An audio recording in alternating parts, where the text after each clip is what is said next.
এক্ষুনি আমার 20 লাখ টাকা লাগবে, তাড়াতাড়ি দাও। টাকা গাছের পাতা নাকি যে তোকে ছিঁড়ি ছিঁড়ি দেবো? এত টাকা কি করবি? ড্যাডি, আমি জুয়া খেলাতে হেরে গেছি, আমার এখন 20 লাখ টাকা লাগবে, না হলে আমি অনেক প্রবলেমে পড়ে যাব। তুই জানিস এই জায়গায় পৌঁছতে আমাকে কতটা পরিশ্রম করতে হয়েছে? আর তুই মদ খাবি, জুয়া খেলে হারবি, আর সেই টাকা আমাকে দিতে হবে?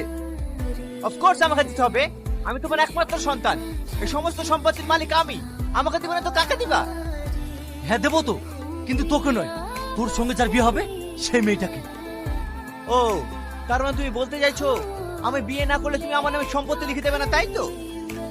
একদম ঠিক, কারণ তোকে যদি সম্পত্তি দিই তুই তো আমার সম্পত্তি 1 মাসের মধ্যে বিলীন করে দিবি। কাকু আপনি ঠিক বলেছেন, আমিও টনিকে বিয়ে করার জন্য রাজি। এই মেয়ে, তুমি চুপ করো। আমার ছেলে যেমন তুমিও তেমন। আমার ছেলের সঙ্গে তোমার কোনোদিনও বিয়ে দেবো না। আমার ছেলের বিয়ে দেবো গ্রামের একটা সহজ সরল মেয়ের সঙ্গে।